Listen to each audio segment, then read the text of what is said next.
Okay, so this is new. This is not a country. This is not even a planet. I think I am currently standing on the inside of a star. No, that is not a sunset, that is a wall. That wall is on fire, and it is also somehow my floor.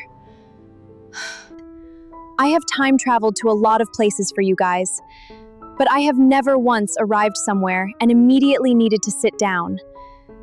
By the way, hello to everyone, I am Aveline for who's new here. Quick recap for new viewers. Normally I go backwards, to meet Genghis Khan, 1929 market crash. This time my time machine did something it has never done before. It went forward, way forward, and it didn't stop at a country or a planet. It stopped at whoever, or whatever, is sitting at the very top of what's technically possible in this universe. So here's the scale scientists actually use for this. Type 1 civilization, you've mastered your whole planet's energy. Type 2, you've mastered your entire star.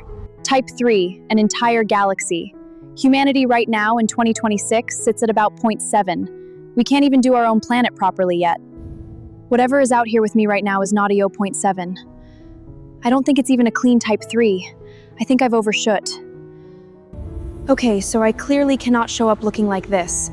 I need a translator and something that stops me from, dying. This little device just slid onto my wrist on its own. I didn't ask for that. It's already talking to me. Biometric scan initiated. Welcome, Aveline. Calibrating to biology. It says it's calibrating to my biology, which is a sentence I did not want to hear today. Okay, I can breathe now, apparently. That wall of fire I mentioned, that's not decoration. That is a star. A whole star, wrapped completely in a shell so that not one single photon of light escapes and goes to waste.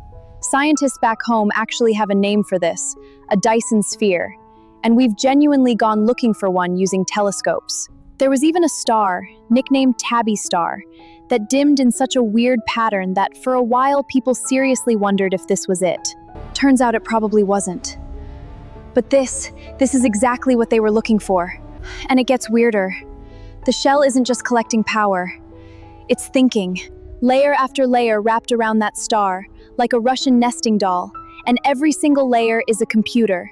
The whole star has basically become a brain. Right now, I am standing inside something's brain. I need a minute to adapt the situation here. All right, so the market, or whatever the market equivalent is here. There's no money, there's no coins, nothing changes hands. Everyone is just trading information, like raw computation, the way we trade cash. Someone just handed a complete stranger what looked like a glowing thought in exchange for anything. I think it's a memory or a fact or knowledge about something precious. I have nothing to trade. Financially speaking, I am the poorest being in this entire civilization. Let's try the food. There is a stall here doing something that smells incredible. And I am not missing the chance to say, I ate in the most advanced civilization in the universe. Okay. Oh, that is not food. That's a direct energy transfer straight into my nervous system. I just got fed electricity and somehow it tasted like cinnamon. I have so many questions and zero answers. This being just started talking to me and I think they used to be like me. Like actually biological. A body, a face, all of it. They gave that up generations ago. Now they're just light, just pattern, just information, living inside the shell with everyone else. I asked if they missed having a body. They looked at me like I'd asked if they missed being a toddler. Then they offer to show me something. They call it the preserve, and apparently I am not allowed to walk there, I need to be taken. A shape pulls up beside us. I want to call it a car because that's the closest word I have, but it's got no wheels, no doors, nothing touching the ground, just a smooth, dark shell that opens like it's breathing. I sit down and there's no seatbelt, no dashboard, nothing to hold on to. And apparently that's fine because the second we move, my body doesn't even register it as motion. Okay, I need everyone to just look at this for a second. We just flew straight through the inside of the shell, past more of those layers and came out into... I'm sorry, is this a mountain range? I can't believe it. Actual mountains, snow on the peaks and everything, inside a structure built around a star. They tell me this whole section isn't real estate, it's memory. Every civilization that reaches this level apparently ends up doing the exact same thing eventually. They get access to literally unlimited power, unlimited space, the ability to build absolutely anything, reordered the atoms however they like. And what do they choose to build with all of that? Their old home. Mountains like the ones they used to climb. Coastlines like the ones they used to grow up on.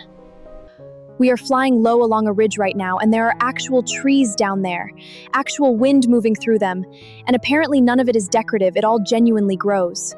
We land near water, and I am not exaggerating, looking at a beach.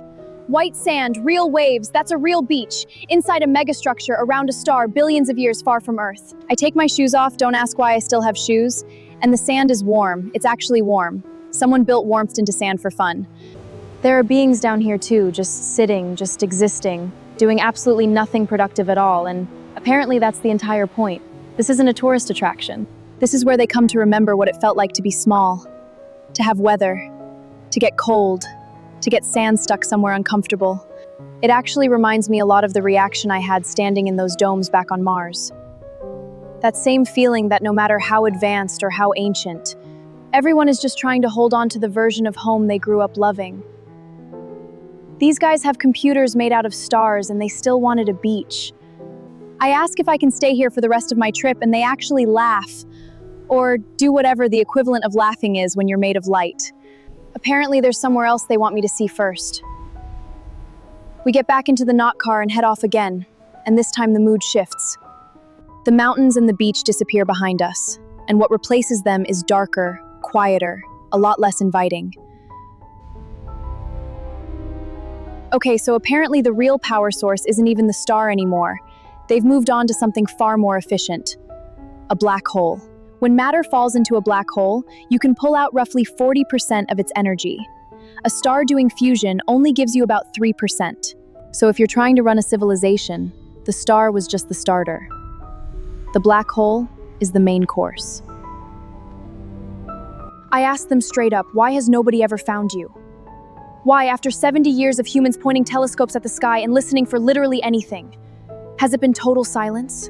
They gave me an answer I genuinely was not ready for.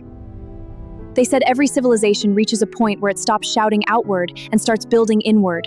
You get loud for a little while, broadcasting, reaching, hoping someone hears you. And then you get quiet, not because you died, because you got so advanced that the entire universe out there stopped being interesting compared to what you can build in here. There's a theory we have at home for this. We call it the Great Filter. The idea that somewhere between basic life and a galaxy-spanning civilization, there's a wall almost nobody gets past. Some species die out before they ever get the chance. But standing here, I'm starting to think that's only half the story. Maybe some of them don't die at all. Maybe they just go quiet on purpose. I asked them one more thing. I asked if they'd ever visit Earth. And they said something like, "Why would we?" You're already being watched. I didn't love that answer. I'm not gonna lie to you guys, I did not sleep well after that. Honestly, I came into this expecting lasers and spaceships and some kind of alien parliament. What I got instead was something closer to silence. A civilization so far beyond us that it stopped needing to conquer anything, stopped needing to leave, stopped needing to be loud. It just turned inward and built a universe of its own, one star at a time. I think about Mars civilization a lot when I do these episodes. The people there who had so little and somehow still built something that lasted. This was the opposite end of that same idea, just turned all the way up. Different scale, same question really. What do you do with everything once you finally got it? Anyway, I'm heading back to 2026, where my biggest energy crisis is my phone being on 4%. If you want to see where I go next, hit subscribe, and let me know in the comments, past or future, where should I go?